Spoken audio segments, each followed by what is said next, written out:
morning and welcome to the Camnet Community Breakfast Show today, Monday, 14th March 2022. I hope you're having a productive Monday.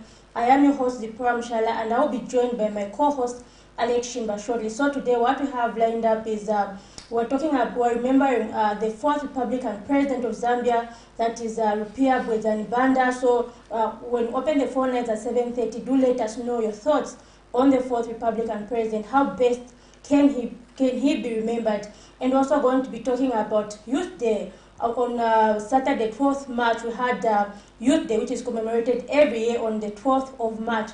What is the message from the youths out there to the new Dawn government? What are their expectations? So you can also let us know your thoughts on that. And also going to be talking about human rights in Zambia. Last week we saw a story of a child and the mother who were allegedly locked up in a police cell for over 1 week against the stipulated 48 hours. And what raised concern among stakeholders was that this child was actually locked up along with the mother for over 1 week, or allegedly for 1 week, in the prisons, in the jail cell. So do let us know your thoughts on that as well. But we have very, very interesting topics laid out for you. So for now, let's do the morning boost and we join us on the other side.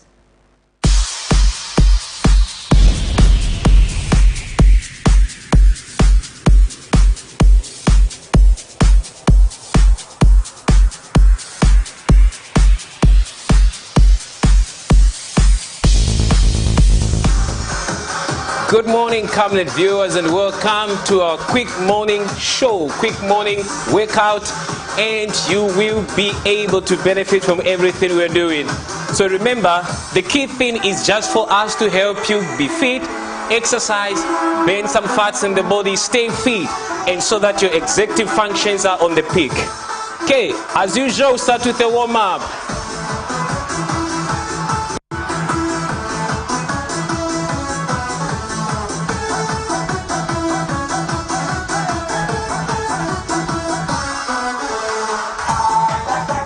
Let's go. Just a warm up. A warm up.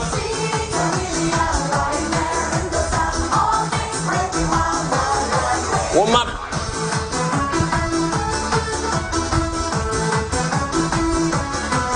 And marching. Hip, hip, hip, hip. Invite everybody in the house. Let's do it together. Everyone is invited. We're going to throw some punches today. Let's go.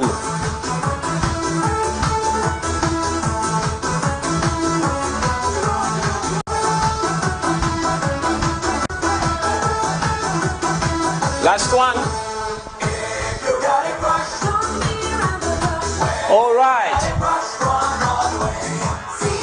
You're all welcome once again. Just in case you're getting out of your blankets, join us quick. Let's exercise together. All right, I promise that we're going to do some punches today. Okay, let's start.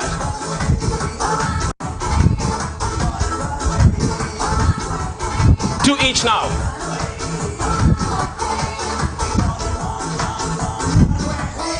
One each.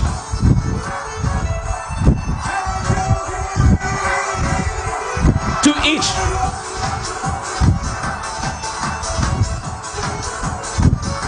One each.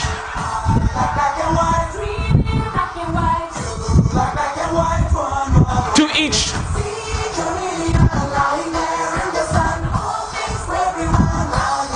One each.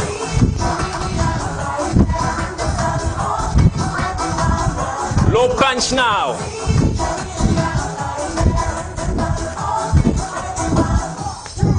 Go! Stay low. Watch my legs. Stay there.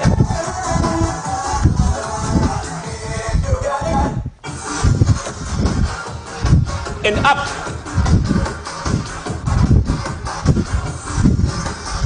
Punch up.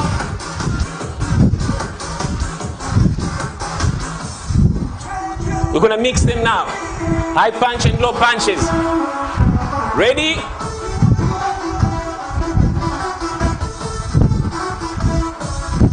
Let's go.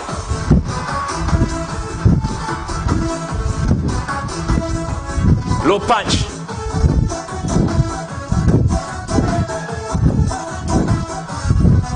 Up.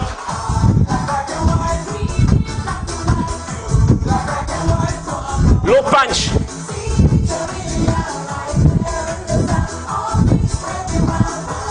And matching. Okay. You did well with your punches. We're gonna do a knee high and a kick now. 1. 1. 2. 1. 2. Last one. 1. 2. Kick now. Let's go. 1. 2. And 1. 2. 1. 2. 1. 2. Back to knee. Let's go. Let's go. Let's go. Again. Knee high. Last knee. 1. 2. Kick now. If you feel your leg is heavy, let's do this. 1 and 2. Let's go, mama. 1, 2. 1, 2. High. Higher now. High. High. High now. Let's go. There you go. Kick. Can you hear me, Camnet team? Woo. Let's go. Let the blood flow. No more blood clot on your legs. Let's go. 1 and 2. And matching now. All right. Trust me, you did well with your punches and the knee highs and the kicks. Thank you so much. This is Isaac Matsa, your presenter. I'm going to see you next week again as we do our quick morning show. Make sure that you don't miss this breakfast show. Thank you, and I sign out.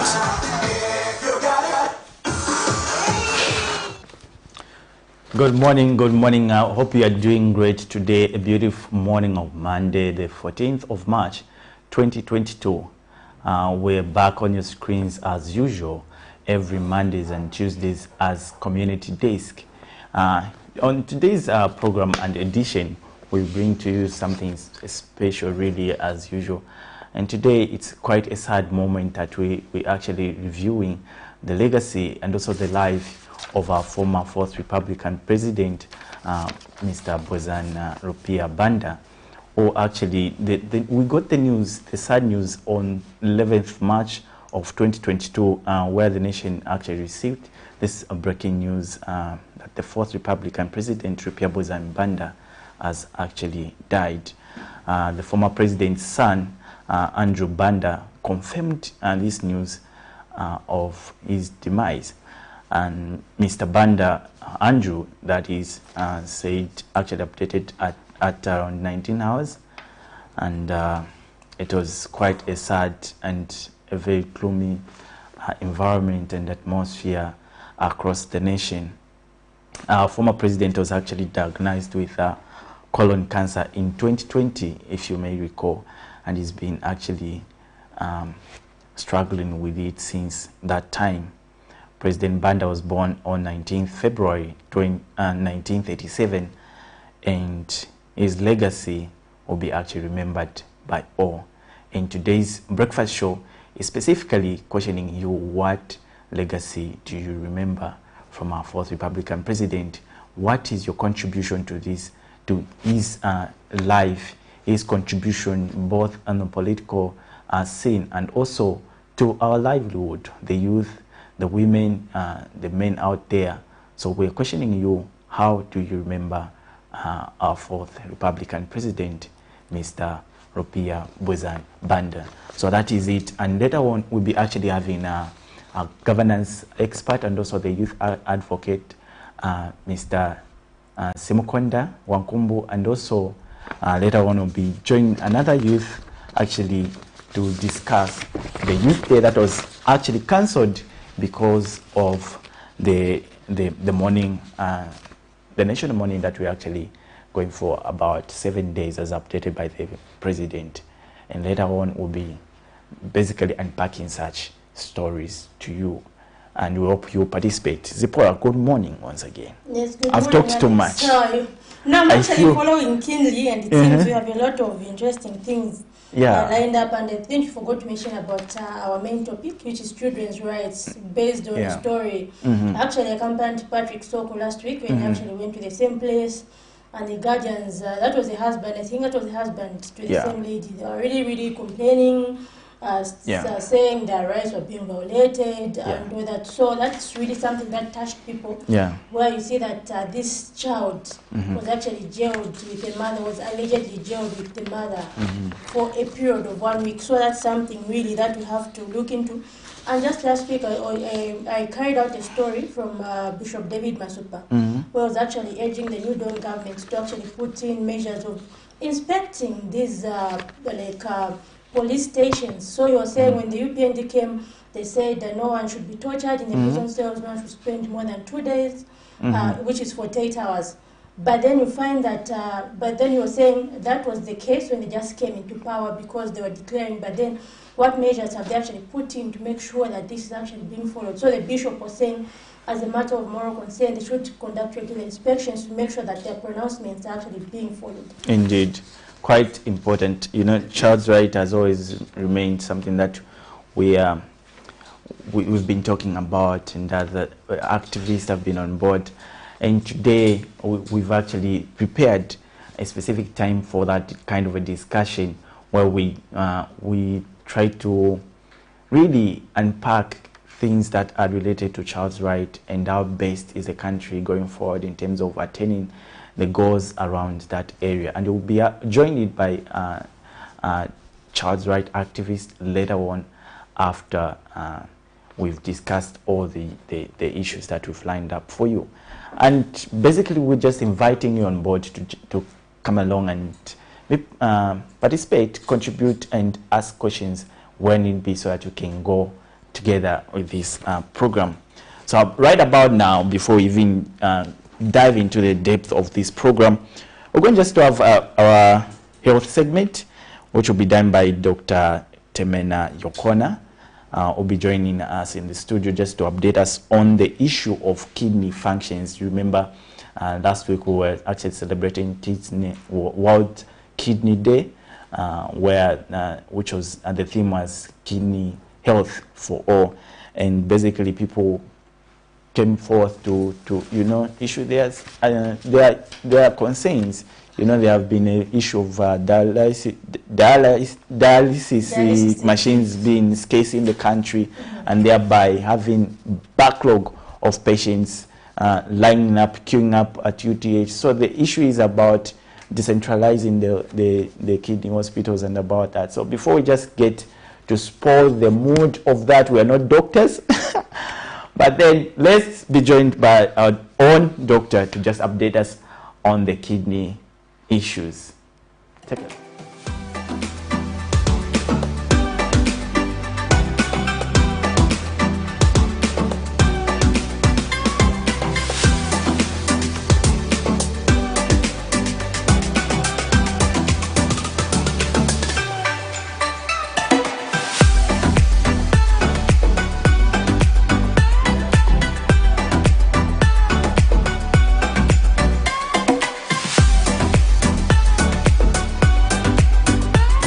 Good morning, everyone. My name is Dr. Ikonga from University Teaching Hospital.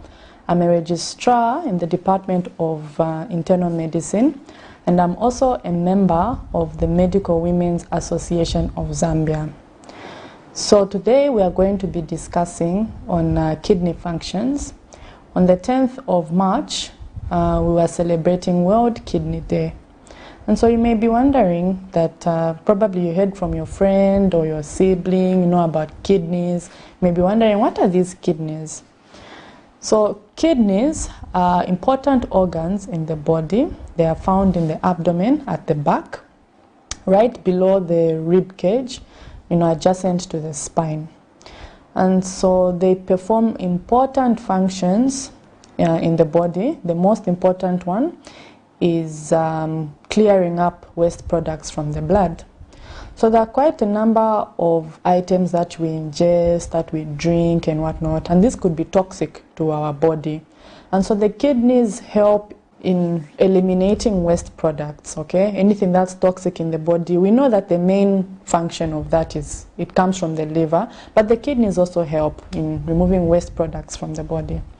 And so if anything goes wrong with the kidneys, you'll find all these toxins are going to build up in the blood and they're going to cause various problems. And so apart from eliminating waste products from the blood, the kidneys also help in blood pressure control.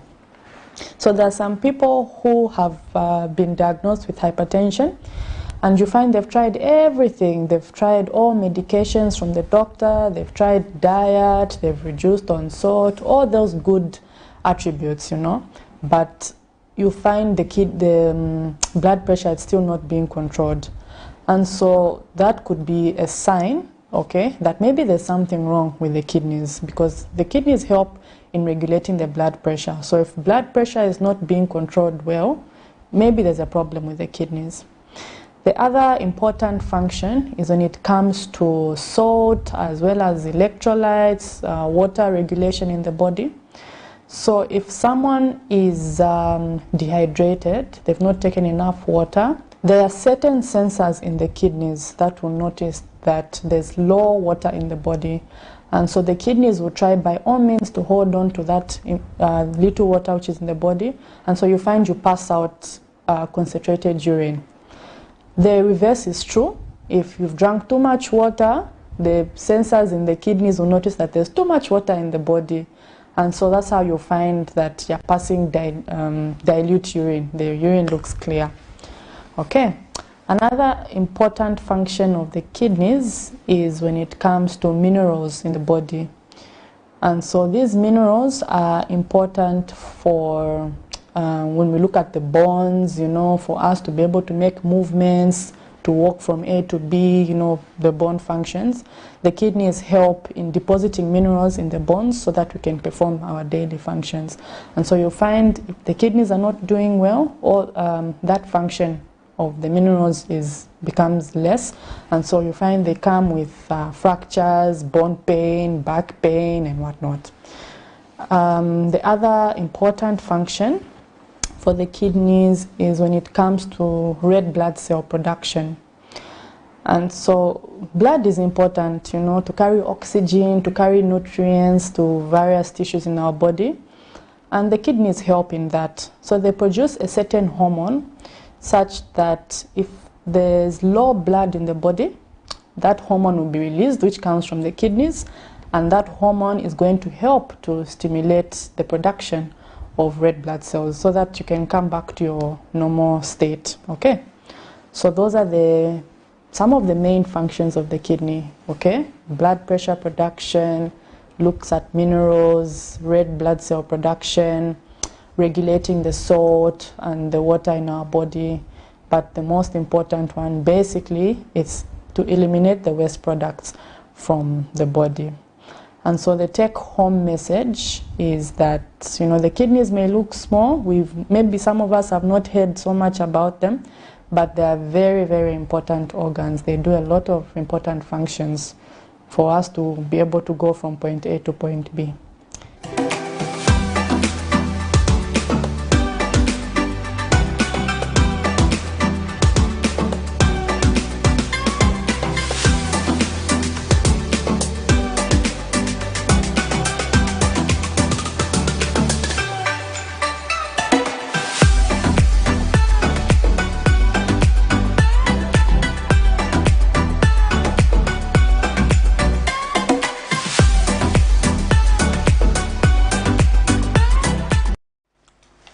Welcome back. Quite some profound information there from Dr. Temena Yokona. And thank you for that information, Doc. We appreciate. So she was actually basically talking about the functions of the kidney, Zipporah. one of it is to actually have the mineral production. She talked about the minerals production, and also, and one thing that I've actually come to discover, and also the information that was actually of important and interesting when I was actually covering the day when they were commemorating the World Kidney Day, is about transplant, it being the solution, and Zambians are actually going all out there to do the transplant of the kidney. Is that the day when I saw, just when I later note, when I saw something trending on Facebook saying sell your kidney for $82 million? There was something which was trending. I was actually going to that. You know, we've had the myth around the. But how much is a kidney really? Of course, we don't want people to go and. Yeah, we don't want to go there because we've never sold one, anyways. Yeah, but I think it was on the actual World Kidney Day when I saw that thing trending on Facebook saying, sell your kidney for $82 million, but really we need both of our kidneys to function. Yeah, so actually... Unless maybe in that situation, when someone is actually dying and really want to help, but not just make money, that's really a bad idea. Yeah, the goal is to actually save life.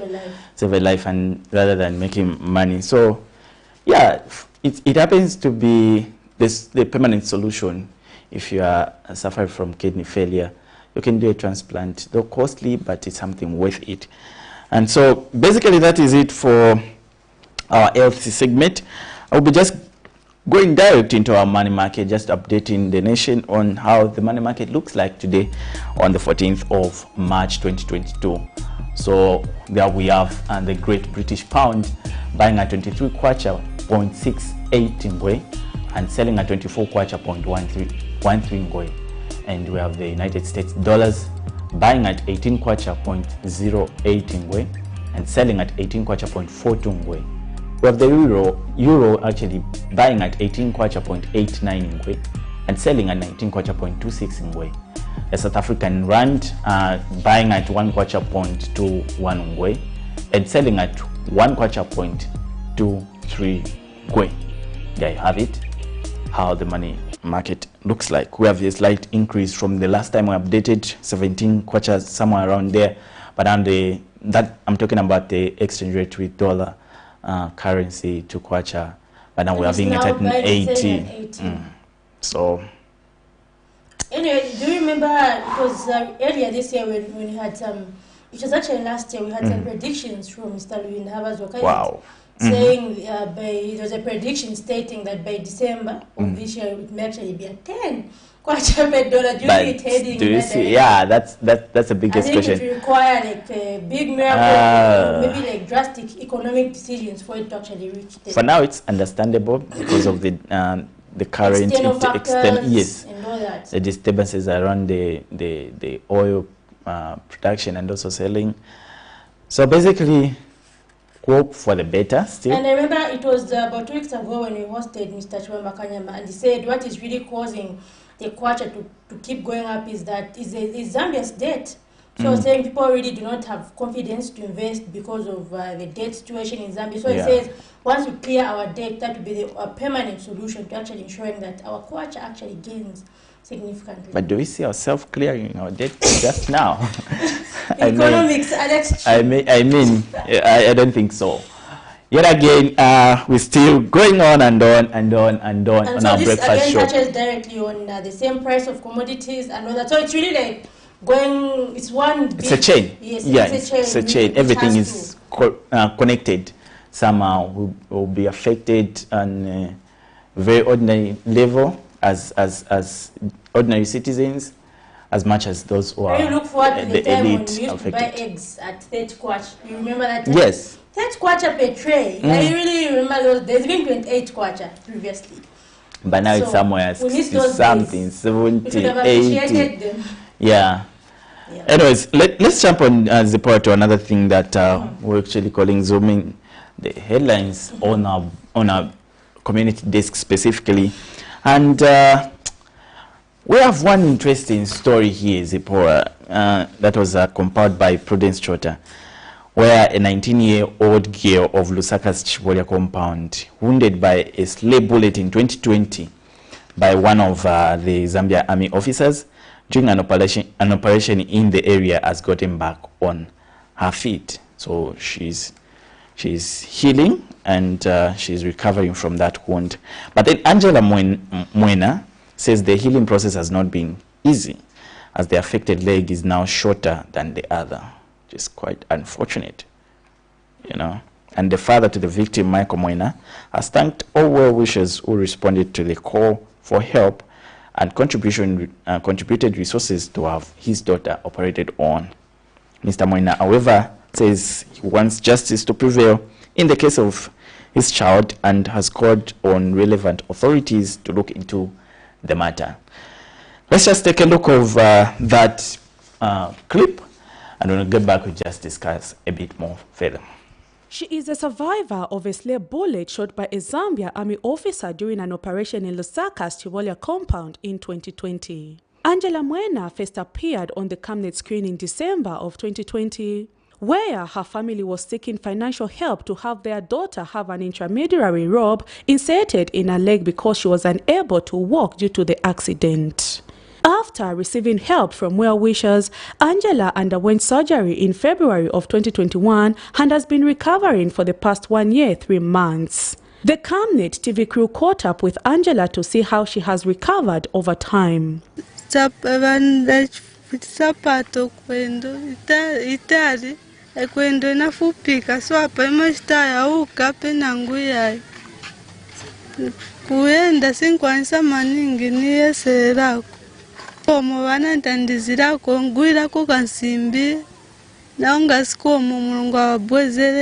Despite having undergone a surgery, Angela has been left with a permanent scar as her injured leg is now shorter than the other, causing her to have imbalances in her movements. And father to the victim, Michael Mwene, is forever grateful to all well-wishers who came through at the point when the family was losing hope of seeing their child walk again. So mulungu ananipasira vakamuneti vabwera vanitandizira navenangu pali outside vananitandiza niwonga zikomo ngati paline kulibe vamene ninga chose mulungu yeka ndiye amene aziva vo vayongeza. The father now seeks justice from the government over the accident that has left their child with a permanent disability. Mr. Mwene has called on the relevant authorities to disclose which officer pulled the trigger that almost cut short the life of their beloved child. In tamene nipempa kuboma. The Minister of Home Affairs wa Jackie Mwimbu. Vaikeko nipempa vanikireko nzeru kuti muntu amene anachitike anachita hivi apezeke. Central Police wa Zambia Police sivasevenza vanakangiwa. Vanakamba kuti tikangiwa uchita investigate inkani, which means vanakangiwa olo venze kuyopa kuti venze kuyopa maybe. So chikuru chamene nipempa ba human rights nawo pangenemo vanitandizire ngati pamene vanalekela. Many cases of state injustices have gone cold when a family that cannot afford legal services is involved. The case of Angela Mwene is a good example of how the state commits crime against humans and not pay attention to how they survive the pain inflicted on them. Going forward, the family's wish is to see to it that justice is served in a case that nearly ended the life of an innocent grade 9 pupil who has been out of class since the accident. Prudence Jota, reporting for Camnet TV News. Quite a mixed kind of feeling story. From the other side, the lady is actually healing, and from the other, justice must prevail, and she's not actually having a balanced mobility in terms of movement and just trying to maneuver with life as before. So it's some quite a sad story there. You can imagine she was born just okay, and then she finds herself in these quite unfortunate circumstances. Anyway, life has a tendency of doing that sometimes. It's really sad, but I think the most important thing is that she's still alive. Yes. That's really the most important Very thing. important. Of course, she has to get justice, but the most important thing is that she's still alive. And the wound is healing. Mm-hmm. Yeah, but anyway, we hope the authorities that be may come and jump on that case to see that justice really does prevail. So basically, we have organized something from you, like we earlier alluded to. We're remembering our fourth former Republican president, Mr. Rupia Banda, who actually passed on 11th of March 2022. Zipporah, how basically we start from here, try to begin at home. How do you remember this child of our own soul, born from Zimbabwe, started his career at around 27 years as an ambassador to Egypt? Quite an early stage really to start making such significant contribution to the country. How would you describe President Rupia Banda before you even try to play stories of some other people who actually contributed, and describe him as a person of unity and left a huge legacy to us? Well, I think for me personally, and also come back to this is interviewing me, Alex. Not a problem. I think for me what I remember most about the fourth Republican president was his peaceful transition of power. I think you remember that something that the whole Sadiq region, very emotional actually, really praised. I think that was really like something very important. That was Zambia changed power after a very, very long time. You remember we had Kaunda, then we had MMD. But from MMD, we now crossed over to the PF. And really, since the 1990s, we were just under MMD for like 20 years, is it? And so, giving up power, or rather conceding defeat, was something which was pressed for, because we've seen that African countries have actually been encouraged to make sure that they uphold democracy, not just in writing, but actually in real life. So really, when he actually actualized that by conceding defeat, despite him feeling bad about losing, I think that's something that I always remember him for. And since then, it has been a trend. And you find that even in the previous elections, people are actually referring to him as someone who laid a good example. And we saw also the former Republican president, the former Republican president, Mr. Edgar Lungu, also conceding defeat. So I think that's a trend which Zambia would like to see, which was actually begun by Rupia Banda. Yeah, and you might also remember from my personal experiences about how basically contributed significantly in a very short-lived tenure of office. Yeah. Yes. Of course, he was the fourth Republican president, but he was the 10th vice president. Yes, but in that capacity of being a president, really, from 2008 to 2011, about 3 years, right? He contributed what he could to our nation, and his ability to actually surrender power. You know, by nature, human have it like, let me stick to it because I've just ruled for a shortest period of time. But for him, it wasn't something that he thought about, and he just willingly had to do that. And I can remember how emotional it was when he was actually reading out his last address to the nation. It was quite emotional. And one other thing that actually people have described him is the ability to actually reach out to people regardless of their background, especially to the youth. We've had him going for football matches, going for other youth gatherings, and that actually inspired me the most. And the fact that he started his career very early at 27, you might ask a lot of people at 27, like, what are you doing at the age of 27? Basically, they're still finding ways to actually catch up with life. But for him, he had that ability to actually realize fast. He have basically his purpose. What am I here for? And he actually jumped on opportunities that were laid on before him. So basically, that's just what amazes me about him. And basically, the ability to come again after a long time to start uniting the country. We've seen the previous president, Dr. Edgar Lungu, actually been doing the gatherings at his house with the current president. And for me, that is actually important, because he actually acted as a father of the nation at that particular time, and we'll remember him for that, really.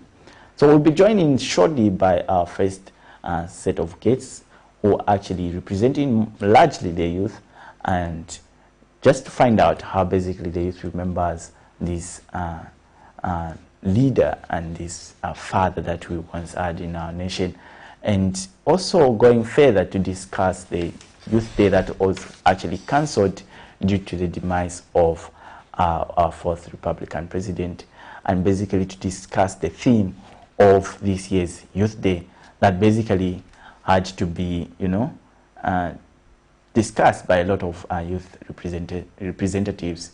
And basically on this platform, we'll be able to hear from our guests how best they plan to going forward to actually advance on this theme, that is participation of the youth at every level of national development. So let's just take a look at one of the stories that were compiled about our fourth Republican president on Saturday when we received the news, and actually when the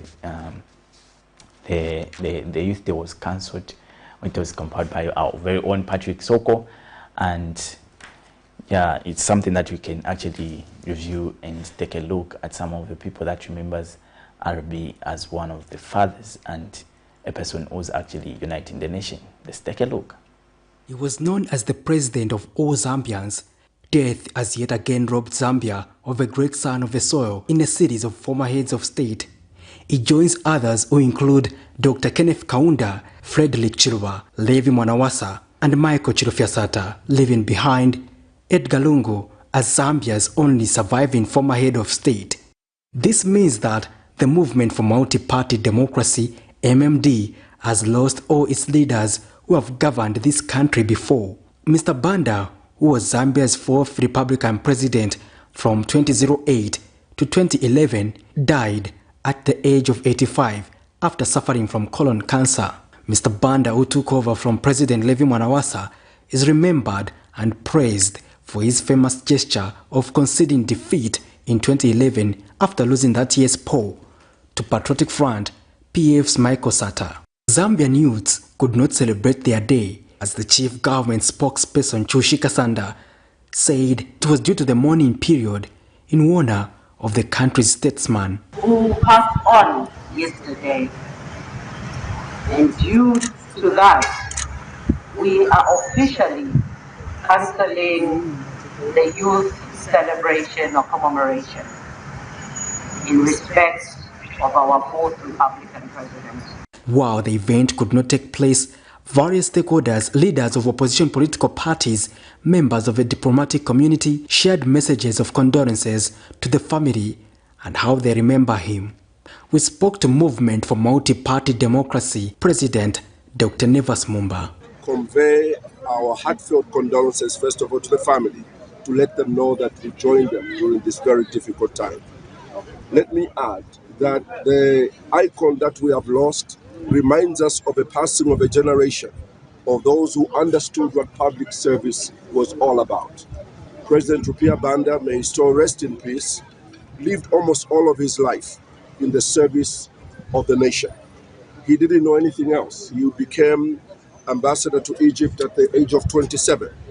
He became ambassador to Washington at the age of 30. He became foreign affairs minister in 1975. He became ambassador of the United Nations in 1974. So you can imagine how young he was. And he was, I can safely say, the longest serving diplomat of our nation. So we have lost somebody who dedicated his entire life to building the Zambia that we have today. Meanwhile, former Home Affairs Minister Dr. Peter Machungwa shared his perspective. But he came back and continued to contribute to the welfare of the Zambian people. It's really a sad day.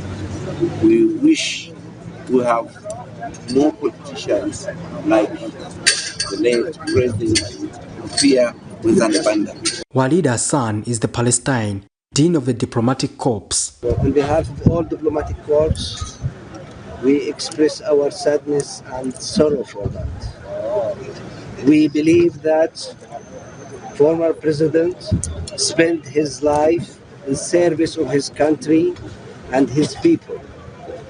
So we express our sympathy and solidarity with his family, with the Zambian people, with the government of Zambia. And we pay our condolences to His Excellency, President Hakainde Hichilema. They say, you don't know what you have until it's gone.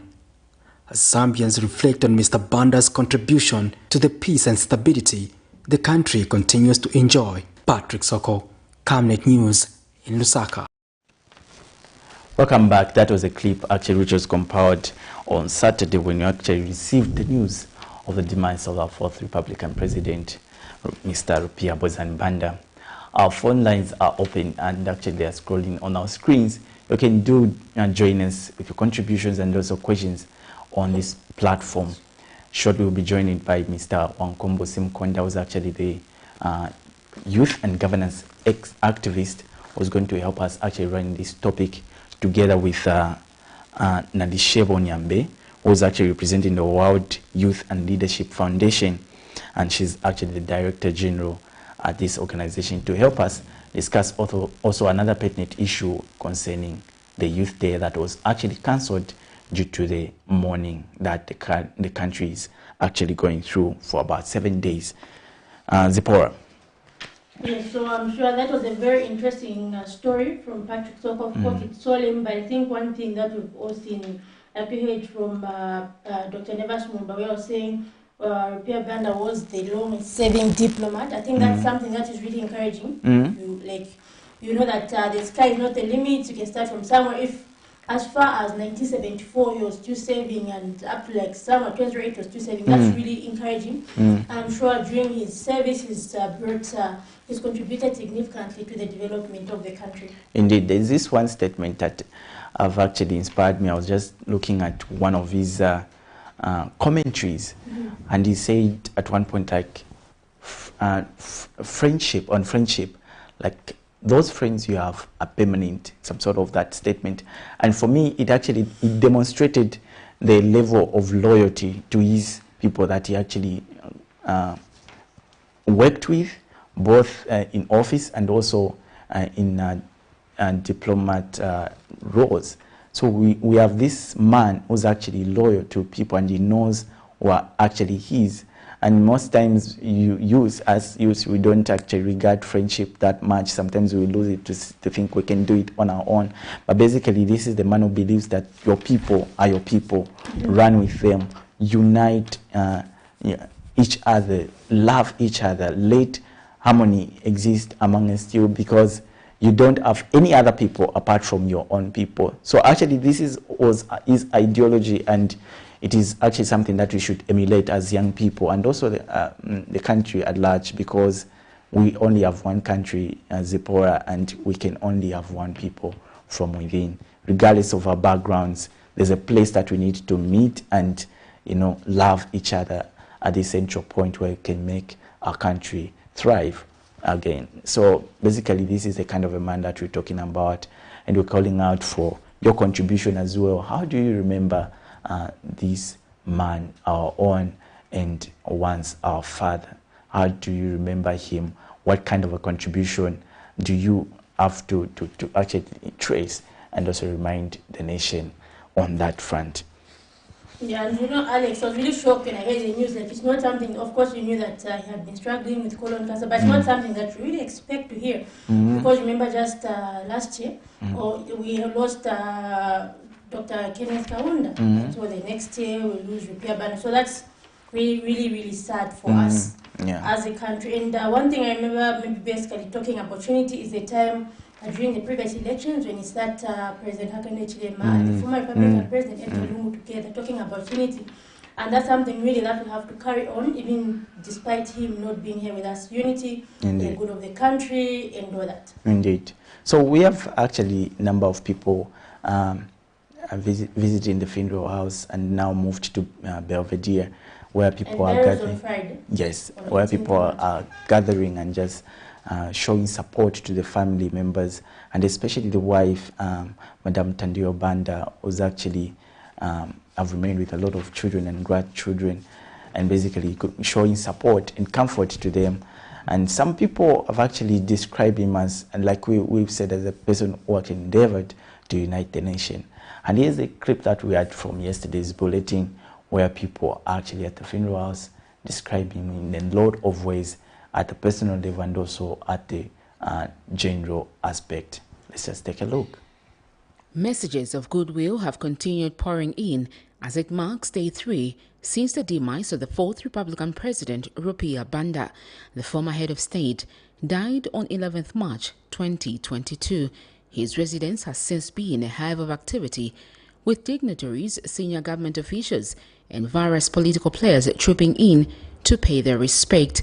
President Hakainde Hichilema Sunday afternoon visited the funeral house to pay his respect, where he urged family members to remain united at all times. To say that we drew a lot of guidance from Arabic.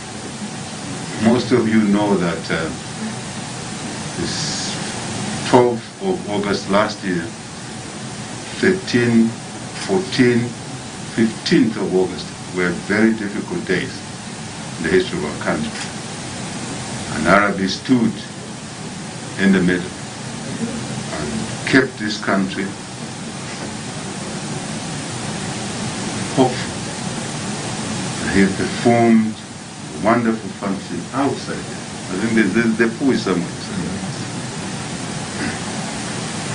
What the nation saw was superficial, but behind there he did a lot of work to bring us to the situation that the public all know by now.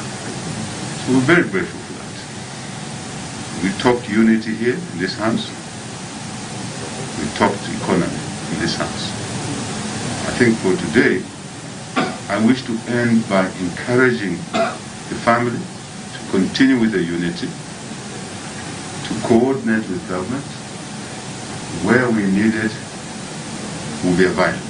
And Mr. Banda's family representative, Fisher Mwale, says the family is united and in agreement with all the processes being done regarding the funeral by government. Has been heard or said is just innuendos which does not arise from this family. We are united in one cause, and that is to truly send off our hero, our father, in the most dignified manner.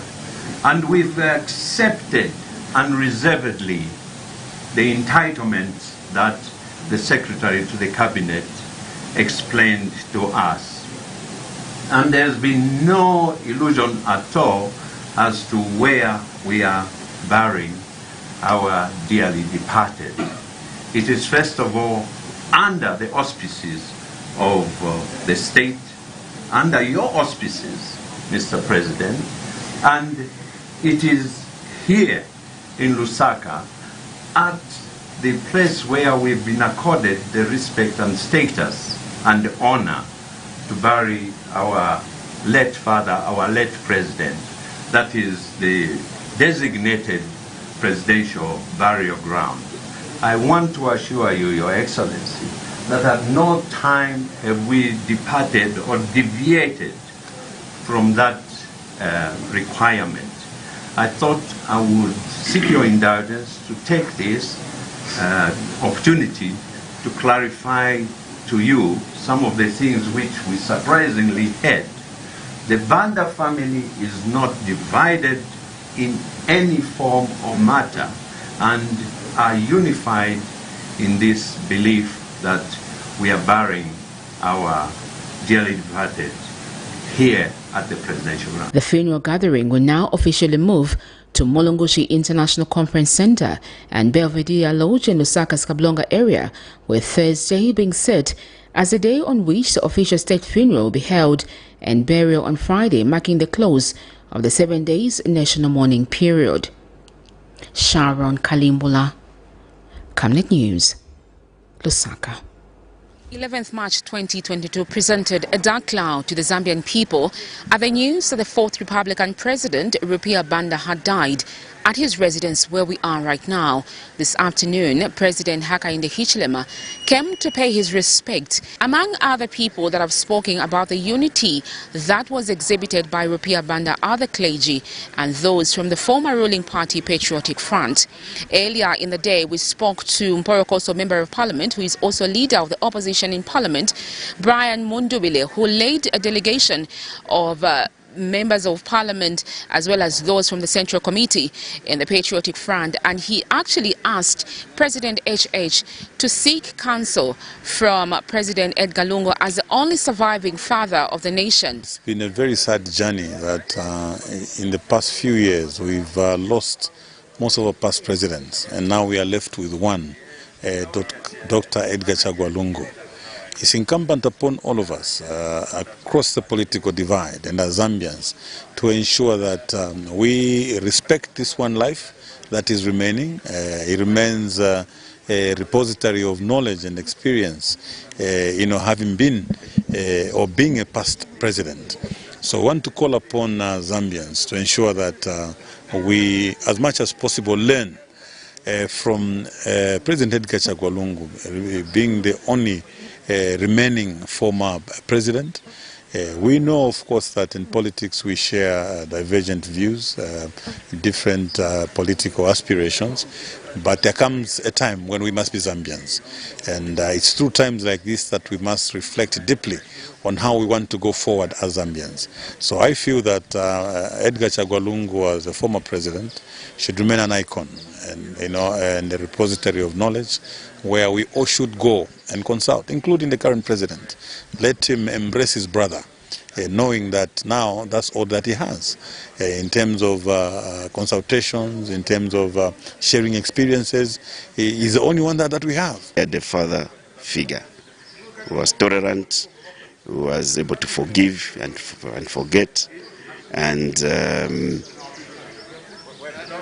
personally, I would just remember one key element I learned from him.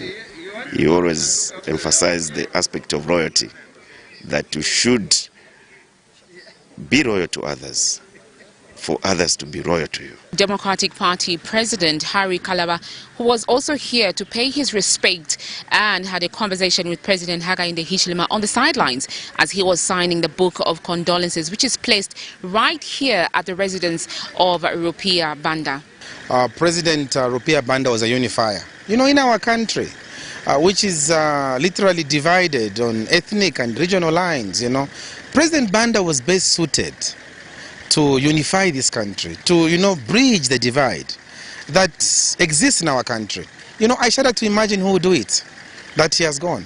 The age allowed him, the experience allowed him, everything allowed him to take up that statesmanship role, but it's gone. And also, he was playing a very big role in also unifying President Hakainde Hichilema and the former president, President Edgar Lungu. So he was trying to bridge the divide. So who would do it? It's difficult. So it's a huge loss for our country. And as a former foreign minister himself and myself, he's one person myself I used to consult. We also took time to speak to Bishop Ndlovu, who emphasized on the need for President HH to put aside all the differences and focus on uniting the country. To say that let us come together. The president of Zambia is now only left with one former president, and that you cannot take it out. And then those who have gone before him, he can also consult. It is important that we unify ourselves and we preach peace, and that the voice of one Zambia, one nation should continue to be promoted. And we wish that the President HH will just bring us together now. Even the departure of RB, we still have ECL as a former president. Let us also respect the office of the president so that it's honored and will continue to be honored as well. Sharon Kalimbula, Camnet News, Lusaka. A unifier and also a legacy that he has remained with us, the people of our nation, Zambia. And he's our father, really, and we mourn him and we'll be mourning him forever. And people have described him in many words, and actually it's important that we also add a voice as youth. For that matter, we actually have one guest that will be actually representing the youth fraternity, so just we comment on it and how best do we mourn this father of ours who actually started his career at a very early age of 27, a youth to be specific. And we've been joined in the studios by Mr. Simkonda Wankombo, who's actually youth and governance advocate. Mr. Simkonda, good morning. Good morning. How is your day to start with? Well, the day is just starting, and I'm excited to be here because for me, this is not a sad day. This is not a bad day for Zambia, because when I look at President Rupiah Bwezaani-Banda, I'm looking at someone who lived his life, who dedicated his life to saving this great nation. And when he's gone at this particular time, all we the young people should do now is to look up to his life. How did he live his life? What lessons can we pick from there?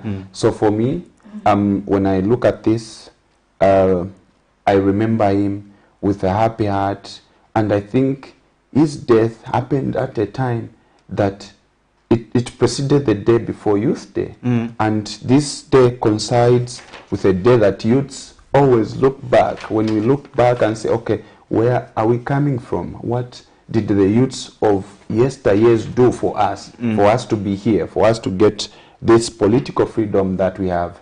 Then I look at the life of President Rupiah Banda with so much admiration.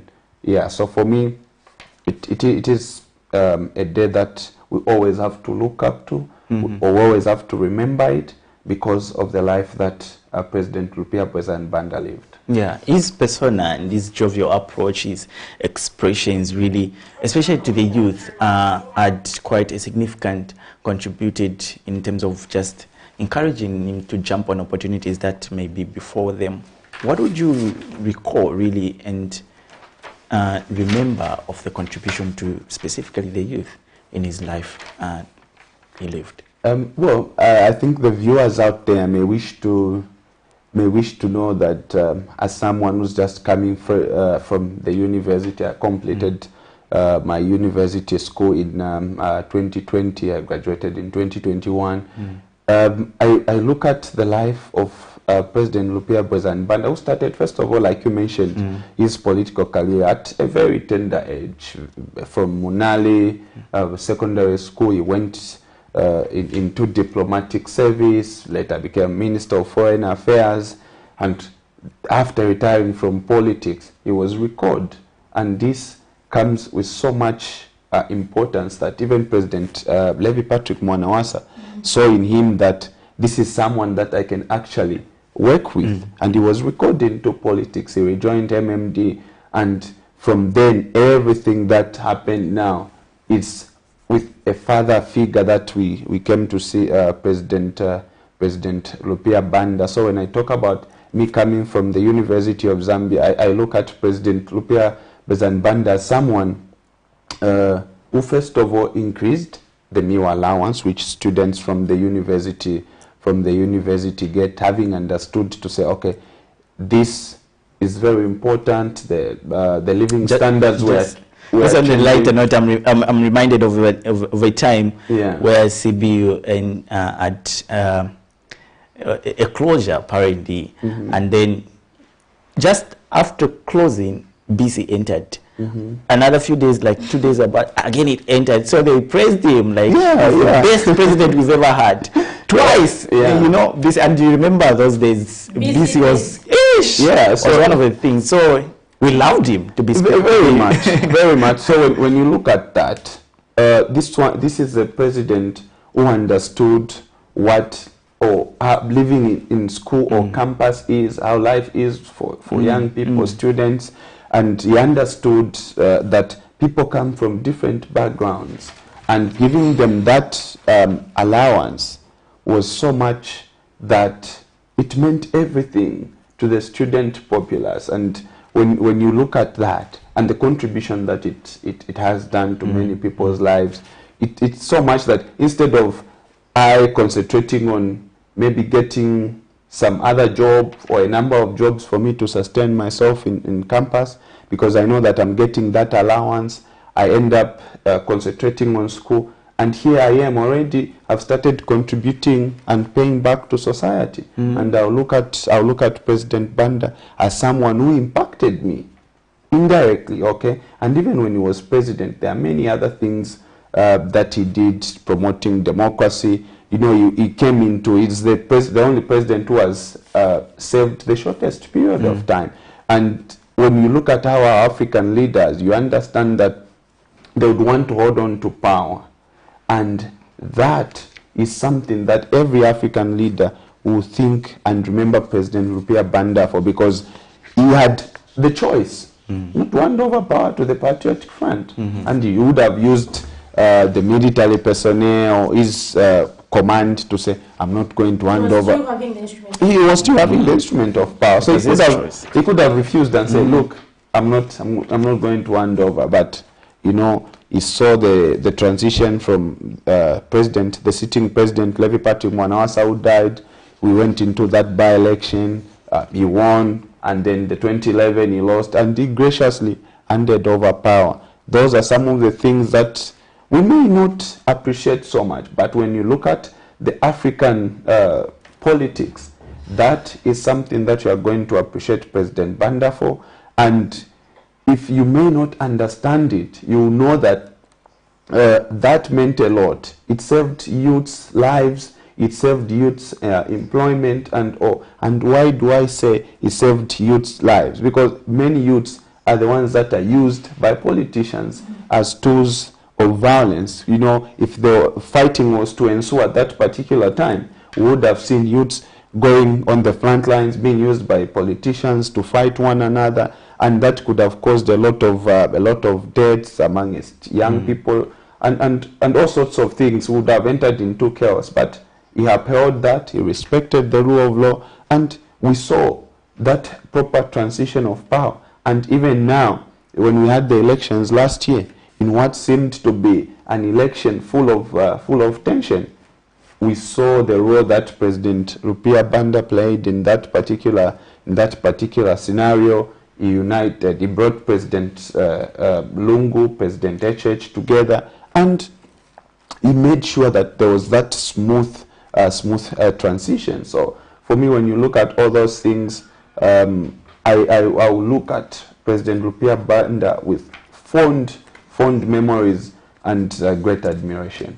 And you know, talking about his career, he began when he was 27 years old. But then we've seen many youths maybe jumping from one political party to another when the party loses power and all that. But really, President Rupia Banda was one of the longest-serving diplomats. Maybe what message do you have for other youths there? How should they handle their political careers? Well, that's very, very interesting, because when you look at politics of today, a lot of us young people, we lack political loyalty. We lack the understanding of a political ideology, because today, if I was to join a political party, then I would want to understand why I'm joining that political party, not because I've been offered certain amounts of money to speak for or on behalf of that political party.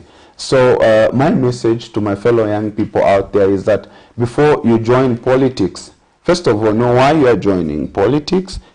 And let me make mention from onset that I like and encourage a lot to encourage young people, fellow young people, to say you need to be part of politics. Politics drives the means of everyday business in a given situation or in a given society. So I encourage them to join politics. But when you are joining this politics, you need to understand the political ideology of the political party that you are joining, so that even when that political party does not form power today, you will be able to stand with that political party through thin and thick, okay? Because you understand why you are there, you support a certain cause. So even if you have not formed government, or even if you are in government and you are part of the ruling party, for example, you do not need to leave that political party, maybe because you've not been given a particular position.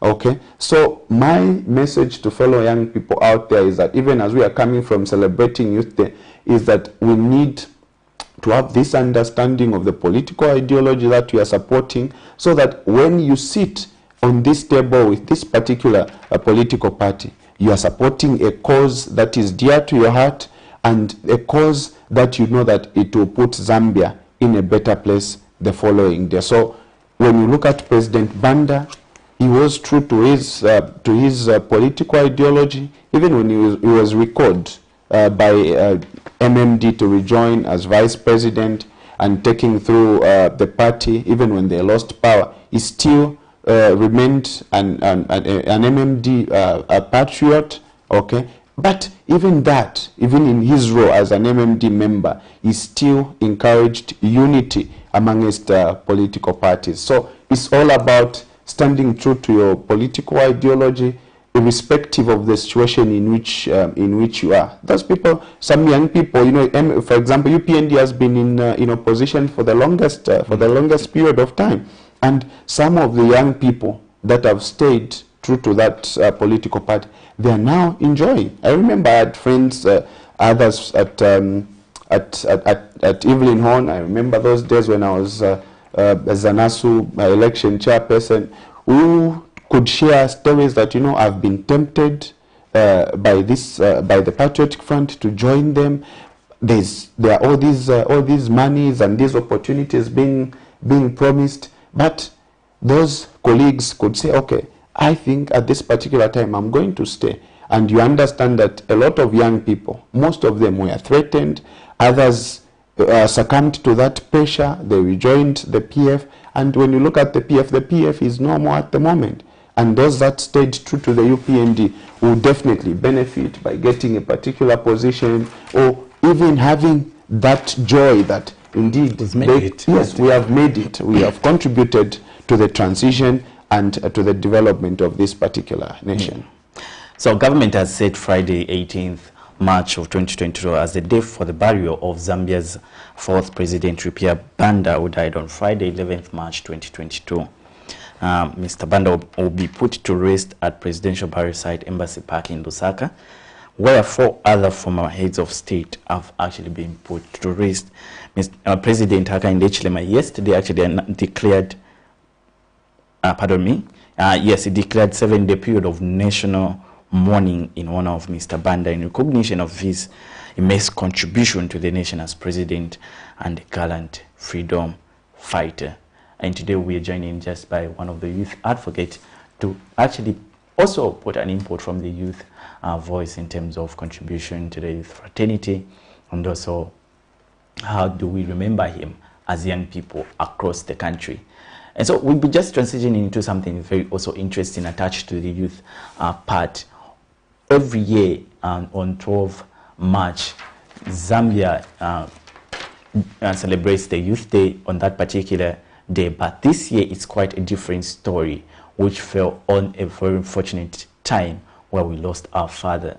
And Mr. Simkonda, this year's theme, regardless of the cancellation, still remains of advocating for youth participation in national development.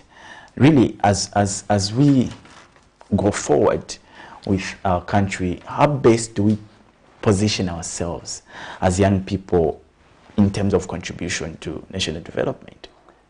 Okay, thank you very much. And you know, I think this is something that I would want to share here, that I was not of the idea of the cancellation of Youth Day, because when a person of high caliber like President Banda dies on a day that we are supposed to hear speeches, messages, and try to have that introspection of the importance of this particular day, I didn't think it was good that the Youth Day celebration were cancelled, because for me that gave an opportunity to the president and other government officials to present the certain information, like you asked me here, that what does his life mean to the youth.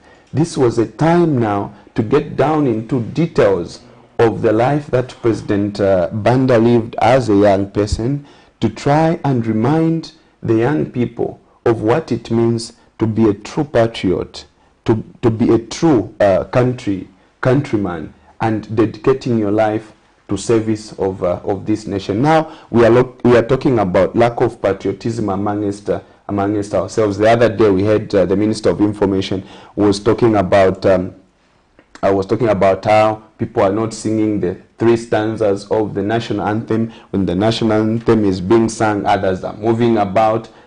we are not standing still when the national anthem is being sung. All those things, this presented an opportunity to discuss all those things while people have it on mind that yesterday we lost a true servant of this great nation. So for me, I would have loved that the Youth Day celebration goes ahead, and we use that day to speak to a lot of issues that are not currently happening in the nation. Yes, I'm aware that the president at the Youth Indaba spoke about how we, the young people, we should not even mention tribalism among us because that tends to divide us than it unites us. So even on this particular day, I would have loved personally to see the president re-echo such sentiments while we are celebrating the life of President Banda. Now, coming to the question, maybe even before you jump on that question, you've just reminded me of the sentiment. Really, you share the sentiment with other lots of youths. We actually compiled something from Chilanga district where youth was in the middle of celebrations, and then an update came like, okay, we're not going to go ahead because we've lost our father. But then they had the same sentiments that how come? But we're part of this. We're also mourning, but we need to go ahead with our concerns, sharing our concerns. What direction do we have? Because now it implies that we're not going to have Youth Day for the whole entire year, meaning it's coming forth next or in 2023. But then what's the direction of the youth this whole year? What are we going to be doing? So this is a story that we actually compiled from Chilanga. Mr. Smukonda has just reminded us. Let's just take a look of some other youths who actually shared the same sentiment. They gathered in numbers ready to celebrate their day. However, before the marching exercise could even commence, information that the National Youth Day had been cancelled reached their ears. Saturday morning, government cancelled all activities that were lined up to commemorate National Youth Day, which falls annually on March 12, following the untimely death of Zambia's fourth president, Rupia Banda. Chilanga District Commissioner addressed the youths in the area who were geared for the day that the event will not take off. However, this morning we received guidance from the national leaders that all activities, including youth activities, have been cancelled because of the national mourning which has now started. The country is in the national mourning. And so it means we cannot go ahead with the celebrations that we had planned for today. We are calling upon you to be organized. All of us should be organized and sorrow. The decision to suspend March past activities for the 2022 National Youth Day celebration has been criticized by some of the youths, stating that government should have allowed low-key activities despite the country being in a state of national mourning. Tenzopempa ngatiganzileko kuti titeko celebrate Youth Day olo chita mourning kuli ba former president bato ba former Rupia Banda. So as for me, to my side, I'm here, I'm a youth. I'm there to express myself for Nipempa kuti batiganizilepo kuri government kuti no teko enjoy pangono chabe but still enjoy. While we are enjoying our Youth Day, we have to use our mind to say, oh, we are mourning our former Republican president, Rupia Banda. I feel bad that the event has been cancelled in the sense that we had great hopes for it. Wanted to hear what the DC had, the expectations for us, what they're going to do for us. But at the same time, we can't really complain because we've lost our fourth president, so there's nothing much you can say. I feel so bad because of the events that has been cancelled. I feel so sorry for the family and my condolences to the family of Mr. Rupia Banda. Meanwhile, some of the youths described the late as being among the best leaders Zambia has had. Miriam Kaimba, reporting for Camnet TV News. So there you have it, a story from Chilanga District, and we have been joined by Mr. Nalishe Wonyambe, World Youth and Leadership Foundation Director General, just to help us discuss the topic of Youth Day. Welcome to the show, Mr. Wonyambe. Thank you so much. Yes, last week on 12th March, we were supposed to actually commemorate the Youth Day. As per custom, we do that every year. But this time it was a different story, like I had mentioned. But the theme still stands, youth participation to national development. So I posed a question to Mr. Simukonda, how strategic should youth position themselves in attaining that theme? So we can start with Mr. Lishewa and then Mr. Simukonda. Okay. Thank you so much, first and foremost. The cancellation of the Youth Day should not have an impact to affect our development in the country as youths. Why am I saying so? As youths, we have a role to play as partners in developing the nation. And this is just general, whether we have the Youth Day or not. And it's supposed to be our duty as young people, not to only be focused on depending on the government to always, bring in different pronouncements and, facilitate or push us into participating in national development. So coming to that, we also look at the theme of this year's Youth Day, which is enhancing youth participation at all levels of national development, right? So now looking at that theme, the theme itself, we have celebrated a number of these events, but have we seen a change? So this time around, depending on the theme that we have now, it calls for youths to have a different mindset. It really needs a mindset change for us to see a full participation in the national development. Without ourselves as young people changing mindset and beginning to take up roles, we cannot see participation. Why? Because we shouldn't expect the government to come into our homes and push us to take up to participate in the national development. We are at this point when we are seeing a lot of youth unemployment levels, numbers increasing, population increasing each and every day. And this is a role that we ourselves that are having it at our heart should take up and look at how we can contribute to the national development. One, by ensuring that we engage the government, the stakeholders. We shouldn't wait for them to make pronouncements, but we have to take time to engage them and consult with them. It shouldn't take the government to announce the youth endeavor for us youths to open up to the government and approach them or share with them our ideas.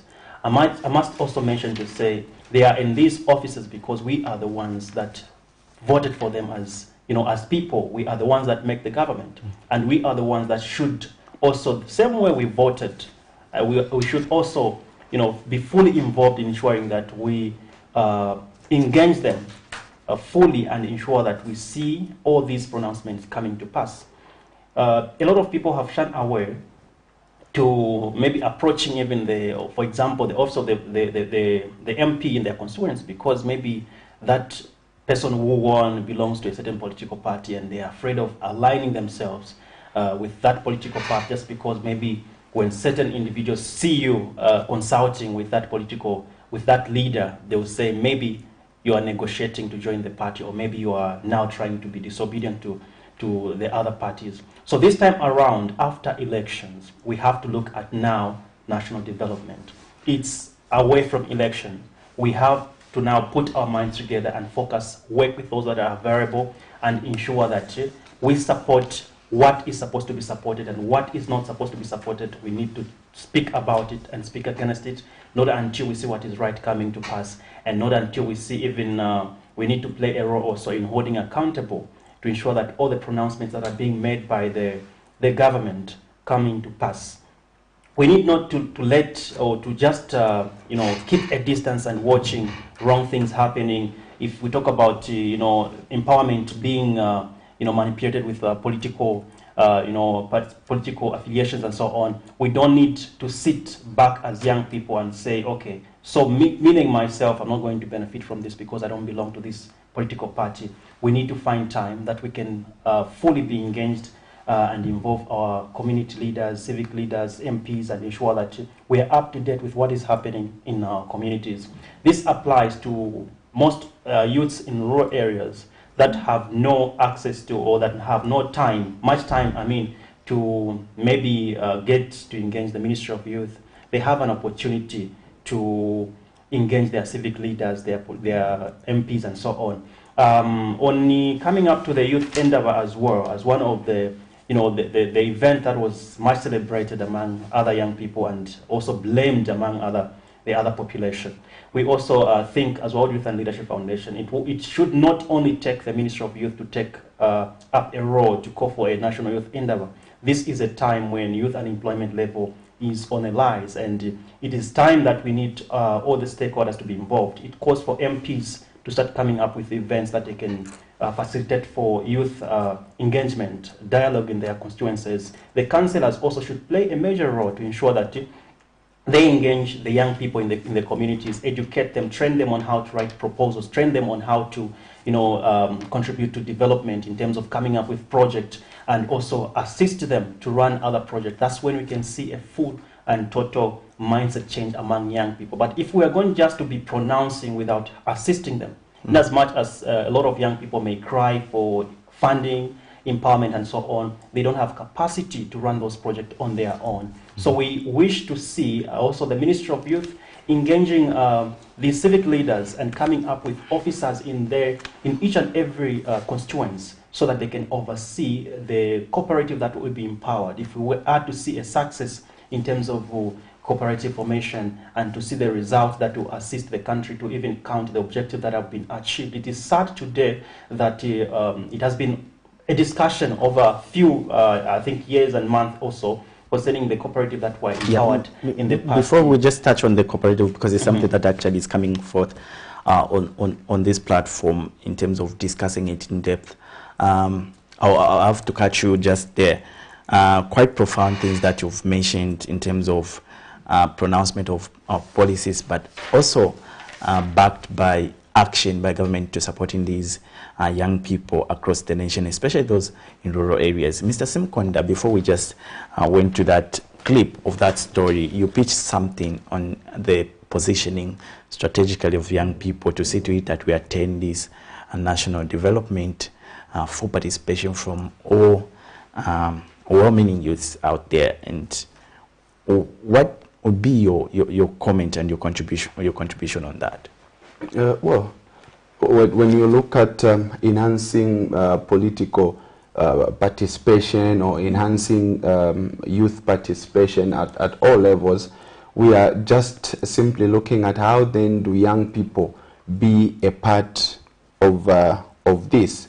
So my colleague and comrade here, Mr. Nyambe, has mentioned that youths will need a platform, apart from the pronouncements that have been made. And here, for example, in Zambia and in Africa, we talk so much. We have a lot of policy documents, policy pronouncements, and these lack the actual implementation. Now, it shouldn't be business as usual for that district planning officer, for that district community or environment officer who's sitting at the district council when we hear of the expansion of the CDF funds and all that. So for a young person who wants to position themselves should be able to know fully what it is that is in existence in a particular constituency or in a particular community where they live, so that they know that, okay, for me to even go a step further, it's because I'm aware of what is happening in my community. So it should start by taking keen interest in these particular matters. And that's why earlier on I mentioned that I have been an advocate of young people participating in politics. Like myself, I started following politics closely when I was in grade 7 in Kitwe. I started following how the councillors were being elected. I started following all those things, and from there on, I've followed politics closely. And I look to a point where I now start sharing this on platforms like Camnet TV, on radio stations, just to speak to fellow young people about positioning themselves. So first of all, if you have to position yourself, it brings about awareness. Are you aware of what is happening? Are you aware of how district ward development committees are elected? Are you aware of how they are constituted at council level? Are you aware of how councillors are elected? Are you aware of their roles? Okay, so if you know that you can even walk today into a councillor's office if they are not at the council chambers, you ask them of what development government is planning in that particular area or what activities are there, then you are actually going to say, okay, here, I'm going to be a part of this. It's not by mistake that certain individuals are actually present at the Youth Indaba, they are present at the Youth Day celebration, or they are present at these gatherings. It takes knowing what is happening, it takes application of that knowledge, and then we will talk about positioning oneself because you are aware of what's happening. Even I know we'll talk about the cooperatives that you've mentioned. It's all because you know of what is happening, how much government has allocated towards the ward development or the constituency development fund, how much is going to your ward, how much is going to the bursaries, and how much is actually going to the actual youth development in your community. If you are aware, then you are able to say, okay, now with my colleague here, Mr. Nyambe, we are going to sit together, and he mentioned something you agreed with him on how profound it was, that sometimes we don't have to wait for government to come and sit us down in a meeting. And you know, those meetings sometimes are designed that certain groups of people should be able to attend. But today, after this interview, if we walk out and say, okay, I like what you mentioned, can we sit together? I bring my young people from the roles that I'm passionate about sexual reproductive health rights and governance. We sit together and discuss these matters. The interaction that we have will be able to actually attract attention on what it is that we are doing, and the people that are watching then will be able to engage us. It will not be us following them, but they'll follow us to say, okay, these young people are doing this. How do we engage them? Then those people will start engaging them. If you start doing those things, you'll be positioning yourself. And quickly, let me just make mention of the people that I get inspiration from. Brian Wembia, popularly known as Biflo, Chamafumba Pilato. These two gentlemen, among other vibrant young people, you understand that through their voices, through their music, have positioned themselves in such a way that you find that the UN, the British Embassy is able to engage them on various platforms to speak to many issues in the country. And that tells you something about how you apply yourself will mean a lot and will just attract itself. You know, in Bemba they say there's an adage of sort, atumunani ukunona uitilo chele, something like that. Okay, meaning that if this dish is so nice, it's looking attractive, the salt in itself will come out on its own. Okay, there'll be nothing like members. There'll be nothing like you have to force it on the relish. Okay. So you will be able to understand that when you position yourself, when you stand out. Okay, I always say I choose to be different. Okay, because when you choose ICTPD, when you choose to be different, you'll be inviting good things on their own. Good things will be able to follow you, and that in itself will entail positioning yourself. And when you position yourself, wonderful things will come your way. The numbers are scrolling on the screens. You can join us by phoning in, and also text. Even on our platform Facebook, we're actually streaming live. You can actually add your comment in the comment section, and we'll be able to read it out, and also just get your views on this particular topic. We're discussing youth participation at every level in national development. So it's an holistic contribution to national development where people should strategically position themselves as alluded to by Mr. Simkonda and also Mr. Nyambe. Zipporah. Yes, so let's talk about cadarism. I'm sure you know that cadarism is actually like a growing thing in the country among youths, especially when youths can't find jobs, they line themselves to a particular political party, maybe to get handouts. But then these are usually like used as tools of violence, mainly during election times. So maybe basically, what is your message to the youth out there, those who are venturing into cadarism, and how best do you think maybe this vice can be ended so that youths are actually used for productive activities and not in, for political advantage? Okay, thank you very much, Zipporah. So when we are talking about cadarism, I always want to be controversial about this because I'm having this background of political science studies, and I say that no political party can exist without cadres, and in its simplicity, a cadre is just a person who believes in a political ideology or who believes in the ideals of this particular political party. So today, if I sat and supported a particular political party, then I'm a cadre of that political party.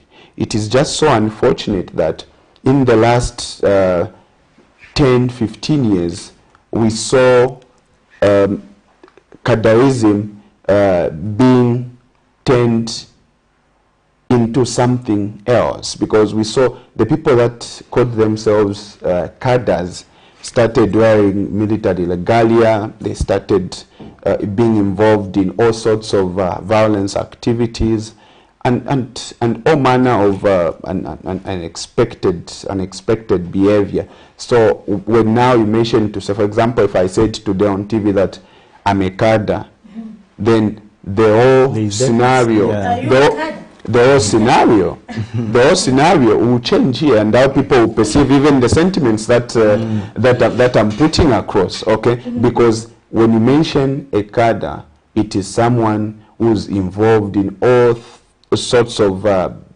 thuggish behavior, criminal activities, and all, because what we have seen in the past for 10, 15 years has been unprecedented. Okay, so when you look at that, then you have this different connotation towards it. But all what young people should do is that when they believe in any political ideology out there, all they should do is that they need to defend that political ideology by sharing what their manifesto is. Today, if you ask a young person who's maybe in UPND or Patriotic Front, when you ask them to say, why do you support UPND, or why do you support the Patriotic Front or DP or UNIP, you understand maybe it's because an uncle or an aunt or a parent supports it and all sorts of things, not because they understand that this political party speaks about this. I'll mention that I was part of a process or a group of young people that were just trying to analyze the political party manifestos that before the 2021 general election. And I'll tell you that amongst all the political party manifestos that I looked at, you understand that a political party which was actually not even popular in the 2021 general election had the best design of a political party manifesto, and it outlined all these key issues, okay? And not even the two main political parties going into the election had the best design of how they are going to do things once they formed government. So you understand that if young people read these manifestos, then you understand that this small political party, which I'm calling small because it didn't get the good number of votes, actually had the best design of manifestos. And if young people read, then we are going to see a lot of cadres or a lot of people, young people, joining that political party.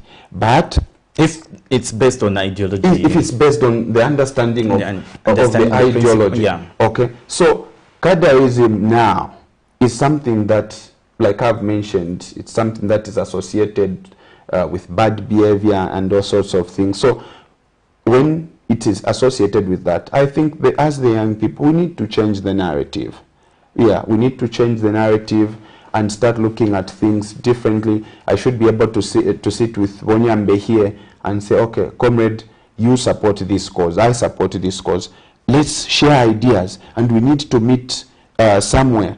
Unlike when I share a divergent view from yours, then you go on social media, start insulting me, start calling me all sorts of names. That should not be mentioned with the 21st century youth, okay? And at this particular time, when we are even remembering our late Fourth Republican President, Mr. Bwezan Banda, we need to learn something from him, that he is someone who was actually insulted. Oh, we have a call, Mr. Simkola. Yes, hold on to that thought, please. Hello, good morning. Welcome to the breakfast show. Can you tell us your name, where you're calling us from, and your contribution? Hello, good morning. Good Hello, morning. Good morning. Are you able to hear me? I can hardly hear anything. Yes, we're able to hear you. Is this Reverend Manduli? You can go ahead. Hello. I think he's having a problem to get us from the other. You can go ahead. Good morning. You can go ahead. Yes, please. This is Reverend Manduli calling. Yes, you can go ahead, Reverend. Thank you so very much. Thank you very much. And good morning. I can hardly hear what you're saying, but let me just proceed. Good morning to you, yes. Very quickly, on the topic of discussion, which is President Pierre Bander's by the youth. First of all, I think that let me just say something very quickly. Yesterday, I made a post on my Facebook page where I was remembering the former president, and two things that I brought out there was which are very vital, and these apply, I think, both for the young people as well as everybody else, is that there are two critical issues. You know, when all is said and done, number one, where we spend eternity. Number two, the legacy we leave behind. What will it tell about who we were? What were our contributions to society? So this person that we're talking about, former president, may so rest in peace, is among the many young people. We can talk about, former Foreign Affairs Minister then, P. Mwanga, the president himself, former President Dr. Kaunda, and the former President Tumia now, Pierre Banda. These were young people. Most of them, when they assumed even the ministerial positions, they were in their late 20s or in their mid-20s or in their early 20s. So you can see that these were young people that actually were in the forefront of liberating the country and bringing it to where we are today. I think that it is important for the young people today, number one, to emulate such, positivity, and I think such an attitude that, these leaders had in their prime time. Because I think that they did not look for a silver platter. It was the heart they had for the country to see the nation, come to a place that they desired the nation to be. And so they went all out. I think he has alluded, one of the guests has alluded to, I think, some of his inspirations as, Brian Wendia, and I think the other person that he mentioned. I think you can see that these young people that he even talked about, they have also, I think, similar traits with the personalities that we just alluded to in these former leaders. They have not looked for a silver platter or a platform or a stage that, is given to them on a silver platter. They've been fighting through, the different, platforms, the different, challenges that are going on in the nation among the young people. And they just stood out and, put their heads on the chopping board and fought their way through. And I think that's the attitude that we need to have among the young people. But also, there's something that is very critical, because we also alluded to the issue of the cadres. Most of which, in most of these political parties, they do not even understand the ideology of those political parties. So they are blind supporters who simply support, probably maybe because they are going to be given, handouts, which shouldn't be the case. So the same, I think, appeal I was making during, the Women's Cause or the Women's Day, that, there must be this basic education. And basic education does not necessarily mean that, one has to go to school and sit behind the desk, but there must be even, teachings, education through, the native language, the local language, whether it's Nyanja, Bemba, Uganda, and so on. Educate people on basics. For example, their rights to vote and why they need to vote, why they need to support a political party, for them to come into power and so on, to understand, the politics around this, just, that basic knowledge. Because then it will help people to understand what they need to vote, why they need to support a political party.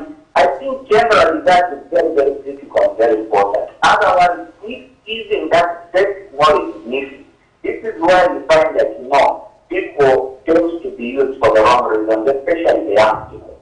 So I think it is important in those that are doing advocacy for the young people, I think to try to champion that, especially for the marginalized, those in the compound, those in the villages that have no opportunities that their police probably have in the cities.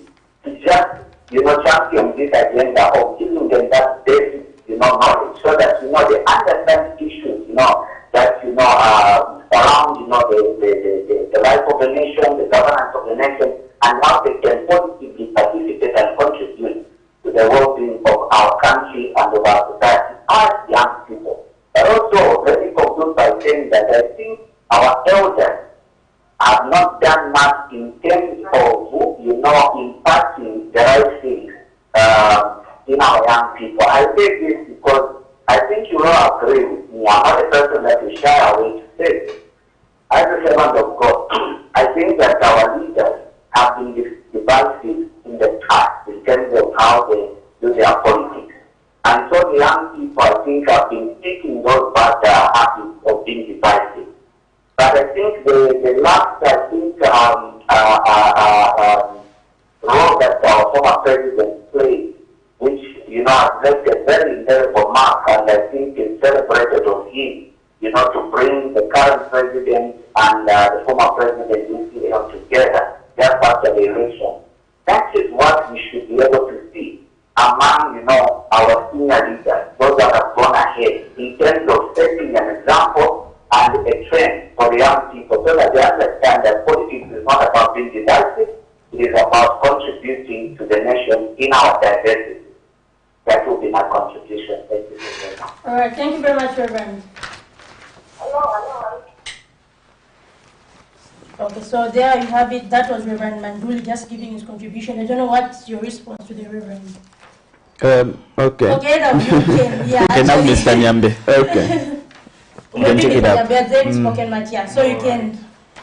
Well, that was interesting. One of the key things that we need to look at, we don't need to think of specific individuals to address certain issues. It's time now for everyone to come on board. We have civic leaders, the councillors. What are we doing now that we have this election ended? Are we doing what is right in the community? We have, like he mentioned, the elders.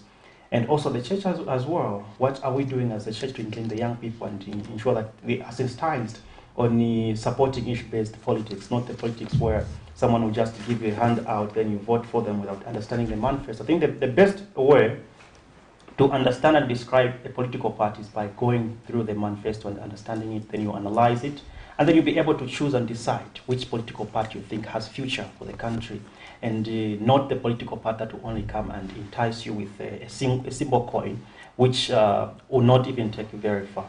So he has also mentioned a number of things. Of course, we as young people also we have a very huge role to play as advocates. Regardless of what you're advocating for, we also have to look at ways on how we can contribute to the the change in the community, mindset change in terms of sensitizing young people on different issues, so that they are well given, the good information that are supposed to be given. We also have to provide a system of platforms where young people come and then we share ideas on how we can develop our communities, and also assist each other, because we are each other's brother's keeper. And without cooperation and coordinating, working together, we will not share the knowledge that we have. So the knowledge he has, it also be of use to myself, because I'm learning from him. He's also learning from me.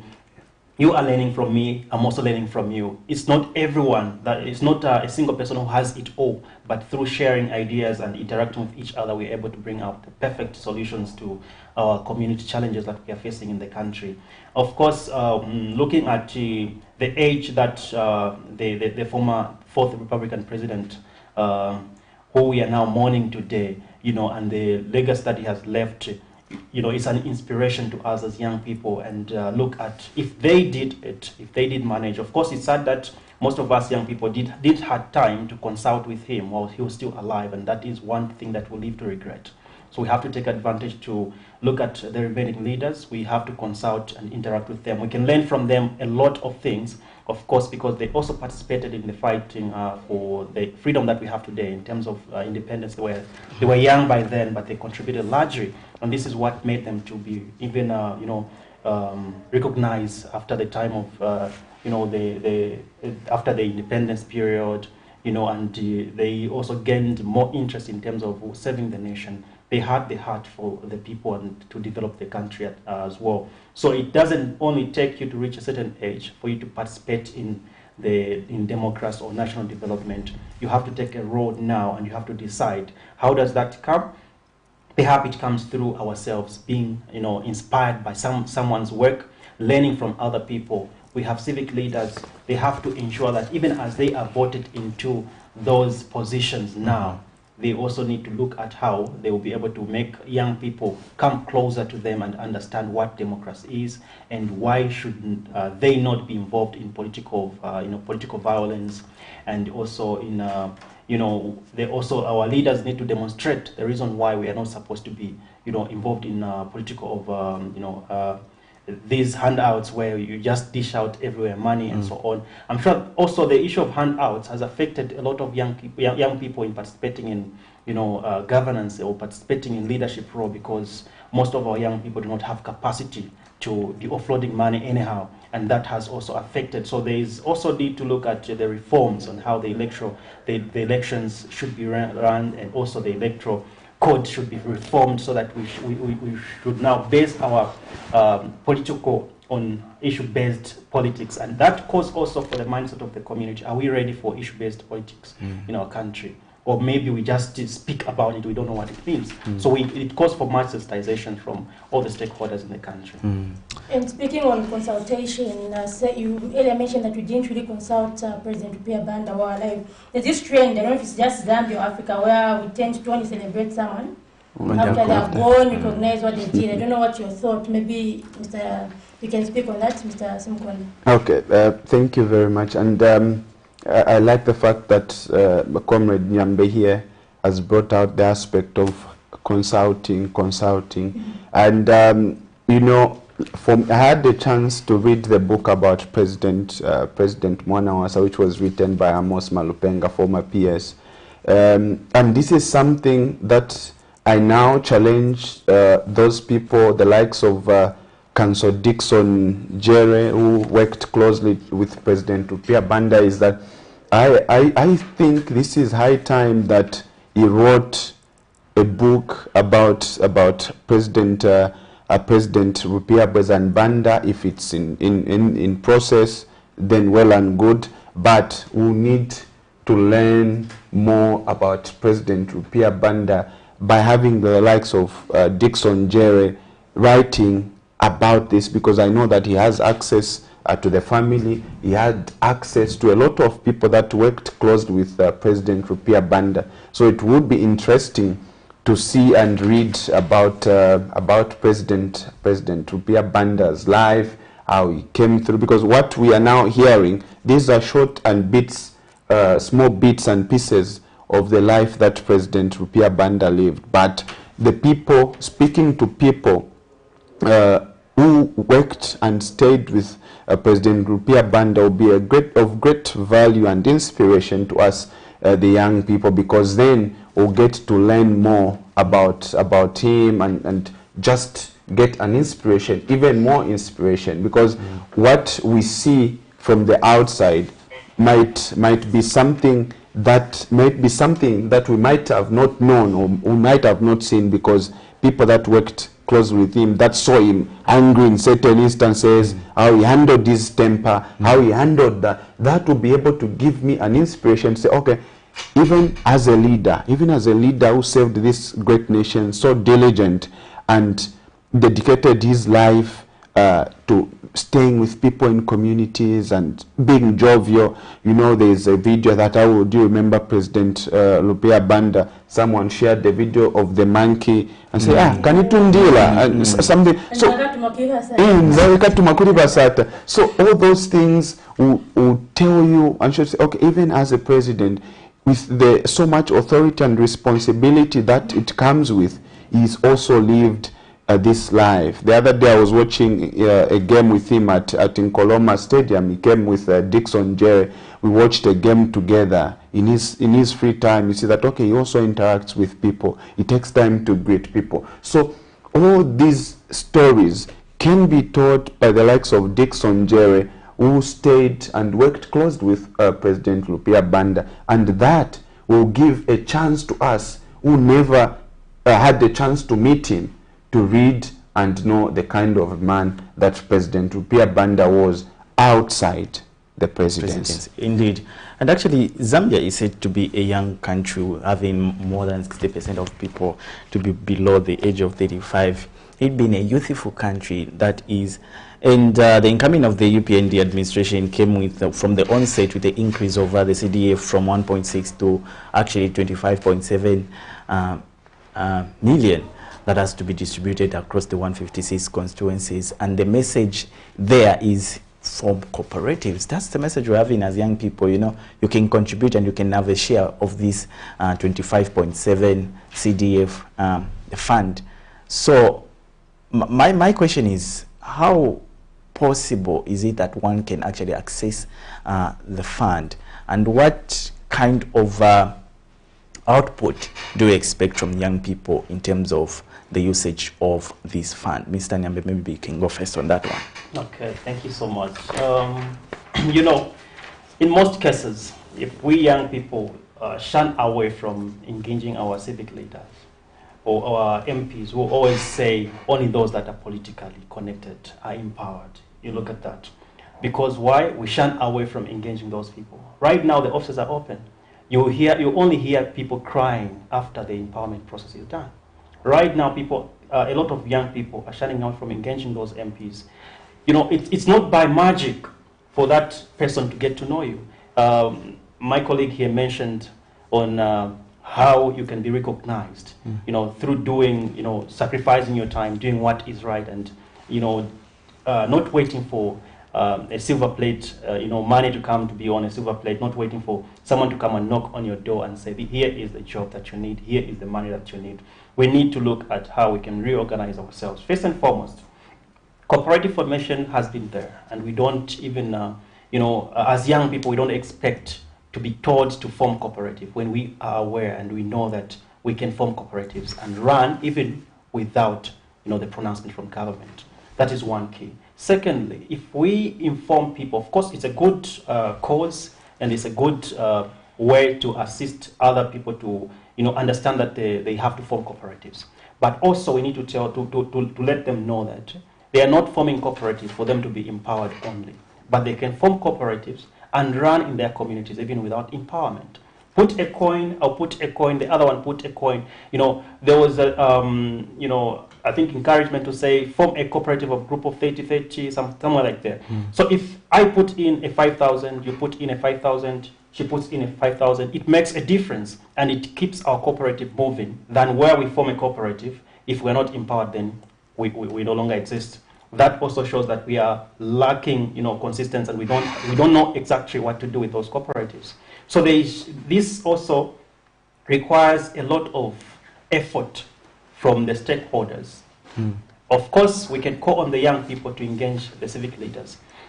The money can be so much as it is mentioned, but looking at different sectors that money or allocation that is going to be allocated to, we also look at how many cooperatives is the government planning to empower per constituents. That also should be brought to light, so that even those that will be, you know, will be left out should know that we have been left out because the government targeted these cooperatives, and this is a number.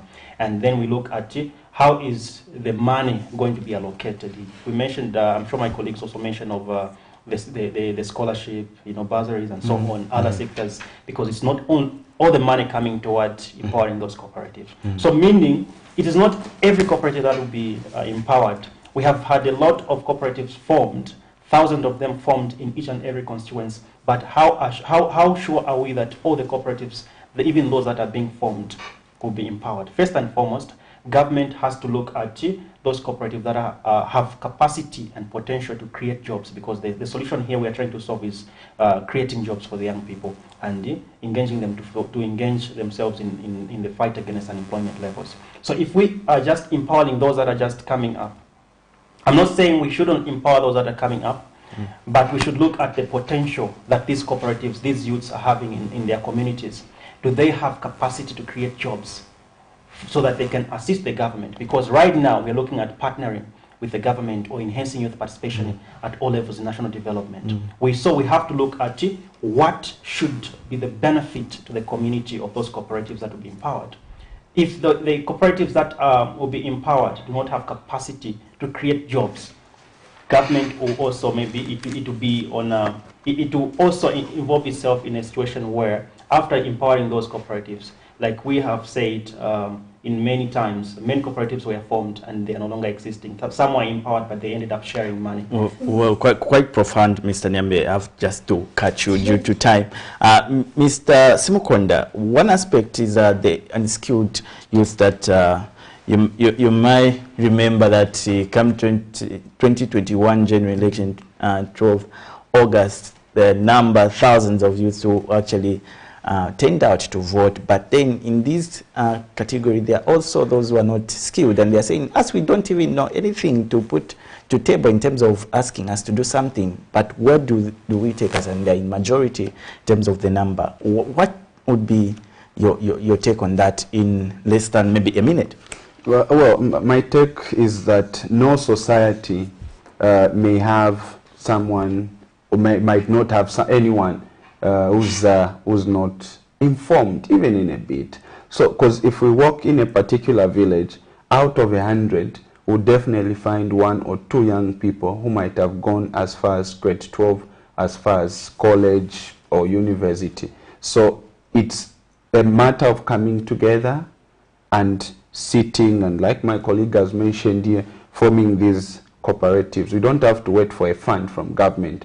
If I get a 1 kwacha, we put together, by the end of the day, we'll find that we have raised 100 kwacha. And 100 kwacha, now suppose we put 5 kwachas together, 10 kwachas together, then we can start a business. And that business will just require that we have that financial discipline. And as we go on, that financial discipline will start. And as young people, I encourage that let's make the mistakes now and learn from them. Mr. Nyambe, your last remarks as we conclude our program. We are mourning our father, Mr. Rupia Bando, died on 11th of March 2022. What would be your last remark, and also considering that we are in the mode of Youth Day? Thank you so much. First and foremost, real quick and make it snappy. First and foremost, it's hard to make it quick. The fact that we are looking at a father who is an inspiration to many young people. He played a major role in his youthful age and contributed to the national development at that age. And he was called back to come and be a vice president, who later on took over and became the president of the country. So that calls for us young people not to limit ourselves with what we have, but always have a space to learn more and understand that we can go as far as we think. We can go as far as we think. That's Mr. Nyambe, who's actually representing World Youth and Leadership Foundation. He's actually a Director General from this organization. Mr. Simkonda, I'll give you 2 or 3 seconds just to say your last remarks on this platform. This now I say with great emotions. I say, journey well, Arabi, you served this great nation with so much dedication and patriotism. Journey well, Arabi. There have it, a voice from the youth and representation from here, Camnet Breakfast Show, which always comes to your screen on Mondays and Tuesday on Community Desk, and politics comes on Wednesday and Thursdays. The business comes on Fridays. Zipporah, you may actually have an privilege to close this show. Yeah, so that has been a very interesting topic, actually, that we've been remembering our father, the fourth Republican President, Rupia Banda, who actually started his career as a youth at the age of 27. So as well in the national mourning period, we're remembering our father, and we're joining the rest of the country, Alex, as Camnet TV, actually remembering our father. Indeed. So do join us tomorrow from 7 hours to 9 hours at the same time. But till then, have a good morning.